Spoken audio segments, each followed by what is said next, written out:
Hello दोस्तों, good evening. Welcome to electrical engineering. Last class में हमने डिस्कशन किया था transmission and distribution system for AC. आज का टॉपिक है HVDC transmission of electrical power. कुछ भी समझने से पहले सबसे पहले हम जान लेते हैं कि हम HVDC ट्रांसमिशन क्यों यूज़ करते हैं। देखिएगा, जब कभी भी हमें पावर किसी लॉन्ग डिस्टेंस पे ट्रांसमिट करनी होती है, मान लीजिए हमारी जो पावर जनरेशन है वो तमिलनाडु में किसी स्टेट में हो रही है और वहाँ से हमें उसको दिल्ली ट्रांसमिट करना है, तो ये डिस्टेंस काफ़ी लॉन्ग हो जाता है। उस केस में AC ट्रांसमिशन पॉसिबल है, बट जैसे जैसे डिस्टेंस बढ़ता है जो हमारे लॉसेज हैं, पावर लॉसेज, वो बढ़ जाते हैं AC ट्रांसमिशन के केस में। But in case of DC transmission there is no inductance, capacitance, phase displacement और सर्ज प्रॉब्लम। इसलिए जो हमारे लॉसेज होते हैं, पावर लॉसेज, वो कम हो जाते हैं। तो हम लॉन्ग डिस्टेंस के केस में DC ट्रांसमिशन यूज़ करते हैं। अब इस चीज़ को समझने के लिए मैंने यहाँ पे एक सिंगल लाइन डायग्राम बनाया हुआ है कि कैसे हमारा HVDC ट्रांसमिशन सिस्टम काम करता है। देखिएगा, सबसे पहले जो हमारी पावर जनरेशन होती है वो हमारी AC में होती है। क्यों? क्योंकि हाई वोल्टेज DC जनरेट करना डिफ़िकल्ट होता है। तो हम अपनी जो पावर जनरेशन है वो एज़ यूजुअली 11 kV पे करेंगे। उसके बाद में वहाँ पे एक ट्रांसफार्मर लगा होगा। वो ट्रांसफार्मर क्या करेगा, उस 11 kV जनरेटेड वोल्टेज को स्टेप अप करके उसकी वोल्टेज को बढ़ा देगा। अब वो हमारे इंडिया के अंदर प्लस माइनस 500 kV और प्लस माइनस 800 kV दोनों होती हैं। ये जो यूनिट है, इसका काम ये हमारे कहलाती है कन्वर्टर। इसका काम क्या होता है यहाँ पर, ये एक रेक्टिफायर, 3 फेस कंट्रोल रेक्टिफायर की तरह काम कर रही होती है। तो यहाँ से जो AC सप्लाई आती है स्टेप अप होने के बाद में, ये उसको DC में कन्वर्ट कर देती है। तो फिर ये जो पूरा कॉरिडोर है ये हमारा कहलाता है DC ट्रांसमिशन। यहाँ से जब हमारी DC ट्रांसमिट हो जाती है तो वो हमारी इस कन्वर्टर पे आती है। ये जहाँ पर भी हमें सप्लाई करनी होती है उसी स्टेट में लगा होता है। अब इस कन्वर्टर पे जैसे हमारी DC ट्रांसमिशन आती है, ये क्या करता है, 3 फेस इन्वर्टर की तरह काम करता है और यहाँ से ये DC को वापस AC में कन्वर्ट कर देता है। और AC में कन्वर्ट होने के बाद में यहाँ पे हमारा स्टेप डाउन ट्रांसफार्मर लगा होता है। ये वोल्टेज को वापस स्टेप डाउन कर देता है और फिर हम उसको इंडस्ट्री, लोड या फिर कंज्यूमर नेट तक पहुँचा देते हैं। इस पूरे पूरे डायग्राम में हम देख पा रहे हैं कि ये और ये वाला जो सेक्शन है, ये पूरा हमारा AC ट्रांसमिशन और डिस्ट्रीब्यूशन की तरह काम कर रहा है। बट ये चीज़ हमारे लिए नहीं है, ये है हमारा DC ट्रांसमिशन सिस्टम। सबसे पहले हम जान लेते हैं कि इसके अंदर 3 तरह के लिंक होते हैं। सबसे पहला लिंक होता है मोनोपोलर लिंक, दूसरा होता है बाइपोलर लिंक और तीसरा होता है होमोपोलर लिंक, जैसा आप यहाँ पे देख पा रहे हैं। मोनोपोलर लिंक में सिंपल है, हम सिंगल वायर यूज़ करते हैं DC ट्रांसमिशन के लिए। जैसा आप यहाँ पे देख पा रहे हैं, यहाँ से हमारी 11 kV जनरेट होने के बाद में इस ट्रांसफार्मर ने स्टेप अप किया, इस रेक्टिफायर ने उसको कन्वर्ट कर दिया DC के अंदर और ये सिंगल वायर के थ्रू हमने ट्रांसमिट कर दी। अब जो सिंगल वायर है ये हमारी पॉजिटिव और नेगेटिव दोनों में से कोई भी वोल्टेज ट्रांसमिट कर सकती है, लेकिन हम इसके अंदर प्रेफर करते हैं नेगेटिव वोल्टेज। क्यों? क्योंकि नेगेटिव वोल्टेज के अंदर जो हमारे कोरोना लॉसेस होते हैं और जो हमारी कम्युनिकेशन इंटरफेरेंस होती है वो हमारी कम होती है as compare to positive voltage. तो हम इसके अंदर नेगेटिव वोल्टेज प्रेफर करते हैं। ये हो गया हमारा मोनोपोलर लिंक। इसके अंदर जो हमारा न्यूट्रल होता है वो हमारा अर्थ के थ्रू होता है, जैसा आप यहाँ पे देख पा रहे हैं। सेकंड में आते हैं, ये होता है हमारा बायोपोलर लिंक। इसके अंदर क्या होता है, इसके अंदर हम 2 कंडक्टर यूज़ करते हैं। एक कंडक्टर ये है, एक कंडक्टर ये है। यहाँ पे क्या होता है, 11 kV जनरेट होने के बाद में 2 पार्ट ट्रांसफार्मर होते हैं पैरेलल में, स्टेप अप। यहाँ पर 2 हमारे 2 रेक्टिफायर लगे होंगे और यहाँ पे हमारे इन्वर्टर, बाकी यहाँ पे फिर सेम वही चीज़, ठीक है। अब इसमें क्या होगा, जो हमारा पहला कंडक्टर होगा उसके अंदर पॉजिटिव वोल्टेज होगी, वो 400 kV हमने मान लिया तो 400 kV होगी। दूसरा क्या होगा, यहाँ पर जो हमारी होगी नेगेटिव होगी, क्योंकि इसका जो करंट की डायरेक्शन है वो इधर है और इसकी करंट इधर से करंट आएगा, इधर से करंट वापस जाएगा। अब इसके एडवांटेज क्या है, देखिएगा, सबसे पहले तो इसमें 2 कंडक्टर यूज़ हो रहे हैं और ये सबसे ज़्यादा यूज़ होने वाला लिंक है HVDC के अंदर, ठीक है। ये ध्यान रखिएगा, अगर क्वेश्चन पूछता है कि maximum used link in HVDC transmission is bipolar link, okay. अब इसके अंदर क्या है, देखिएगा, सबसे पहला एडवांटेज ये है कि इसके अंदर हमें 2 वोल्टेज मिलती हैं। सबसे पहला, इस पॉइंट से और इस पॉइंट पे देखेंगे तो हमें 800 kV मिल सकता है। देख पा रहे हैं हम, ये पॉजिटिव है, ये नेगेटिव है, इन दोनों से लिंक से हमें 800 kV मिल जाएगा। दूसरा, इस लिंक से और इस लिंक से हमें 400 kV मिल जाएगा। तो हमें इसके अंदर 2 वेरिएबल वोल्टेज मिल सकती हैं। सबसे पहले एडवांटेज तो ये है। दूसरी एडवांटेज क्या है, मान लीजिए इस सर्किट पे कोई फॉल्ट आता है, उस केस में ये पूरा का पूरा सर्किट ब्रेकडाउन हो जाएगा, ये इस तरीके से। इसके ब्रेकडाउन होने के बाद में ऊपर वाला जो सर्किट है वो हमारा नॉर्मली काम करेगा। तो यहाँ पर ये सर्किट अब किस तरीके से काम कर रहा है, ये हमारा मोनोपोलर लिंक की तरह काम कर रहा है। तो दूसरा एडवांटेज ये है। अब इसके अंदर अगर यहाँ पे कोई फॉल्ट आता है तो ये पूरा पूरा सर्किट जो है शट डाउन हो जाएगा, ब्रेक डाउन हो जाएगा। बट इस केस में ऐसा नहीं होगा, इसके अंदर ये सर्किट अपना काम करता रहेगा, ये वाला सर्किट ब्रेक डाउन हो जाएगा।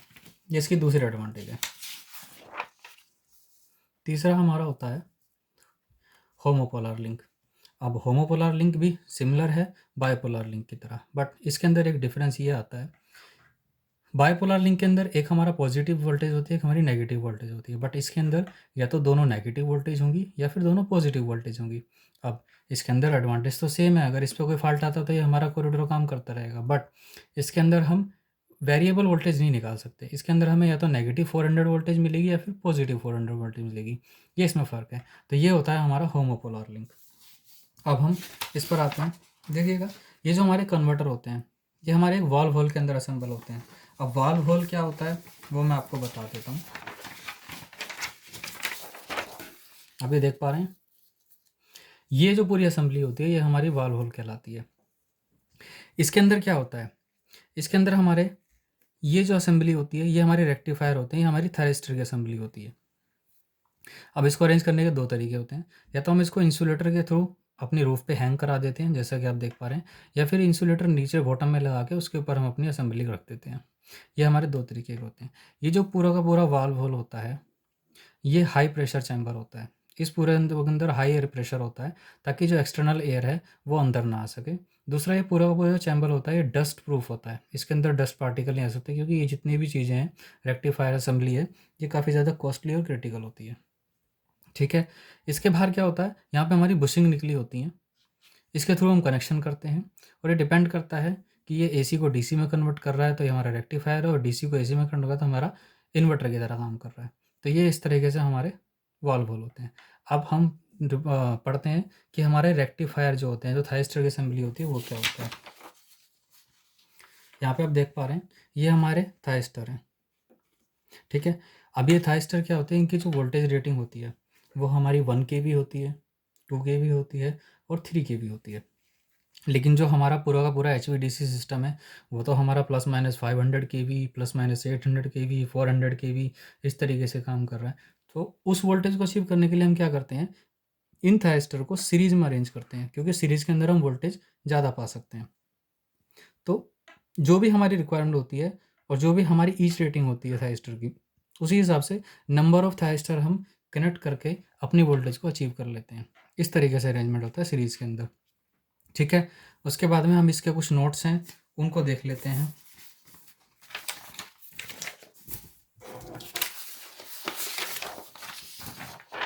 ये देखिएगा, जो थायरिस्टर होते हैं, rating of each thyristor is 1 kV, 2 kV, 3 kV, मैं आपको बता चुका हूँ। दूसरा, high voltage can be achieve by connecting thyristor in series. ठीक है, तीसरा, जो थायरिस्टर होते हैं इनकी कूलिंग का जो मीडियम होता है वो हम किसके थ्रू करते हैं, यूजिंग डी आयोनाइज्ड वाटर। जो हमारा डी आयोनाइज्ड वाटर होता है उसके थ्रू हम थायरिस्टर को कूलिंग प्रोवाइड करते हैं।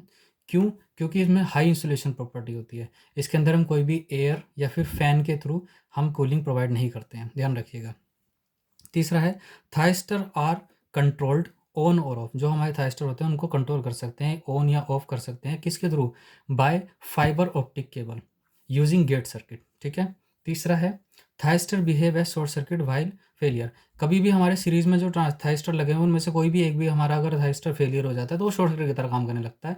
इसलिए हम हमेशा सीरीज के अंदर अपने जितनी हमारी रिक्वायरमेंट होती है उससे ज़्यादा ही थायरिस्टर लगाते हैं, और वो ऑटोमेटिकली अपने आप ऑपरेशन हो जाता है जब कभी कोई थायरिस्टर फेल हो जाता है। ठीक है, तीसरा वो हम इसके बारे में पढ़ते हैं, ये सब चीज़ें हमने जान ली। दूसरा क्या है, इसकी एडवांटेज और डिसएडवांटेज जो है हमारी एसी ट्रांसमिशन और डीसी ट्रांसमिशन की ओवर दी एसी ट्रांसमिशन।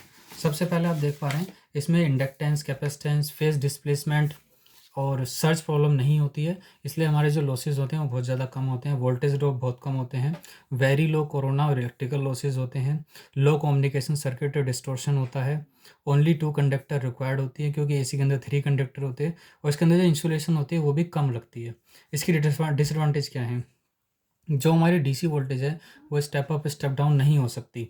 ठीक है, तीसरा क्या है, जो हमारी हाई वोल्टेज डीसी होती है वो डिफ़िकल्ट टू जनरेट होती है, जैसे मैं आपको ऑलरेडी बता चुका हूँ, और इस सिस्टम की जो कॉस्ट होती है, जो हमारी इसकी इनिशियल कॉस्ट होती है, वो काफ़ी ज़्यादा हाई होती है एज़ कम्पेयर टू एसी। ये इसके एडवांटेज और डिसएडवांटेज हैं। इसके बारे में मैं आपको एक अमेजिंग फैक्ट बताता हूँ।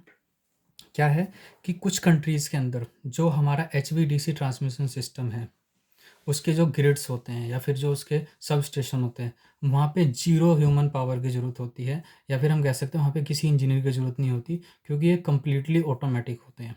ठीक है? ये इसका अमेजिंग फैक्ट है, आपको नहीं पता होगा, क्योंकि एसी के अंदर हमें मैन पावर चाहिए होती है कंट्रोल करने के लिए और शटडाउन लेने के लिए, बट वहाँ पर सब कुछ ऑटोमेटिक होता है, वहाँ पे कोई इंजीनियर की किसी चीज़ की ज़रूरत नहीं होती। काफ़ी जगह तो लोग लगे होते हैं ग्रिड के अंदर, जब कभी भी कुछ काम होता है तो वो जब ही जाते हैं ग्रिड के अंदर, अदरवाइज़ ज़रूरत नहीं पड़ती है। ये इसके बारे में अमेजिंग फैक्ट था। दोस्तों, मुझे उम्मीद है आपको वीडियो पसंद आई होगी। अगर आपको पसंद आई है तो लाइक करें और सब्सक्राइब करें, और कोई भी डाउट हो आप मुझसे कमेंट बॉक्स में पूछ सकते हैं। Thank you.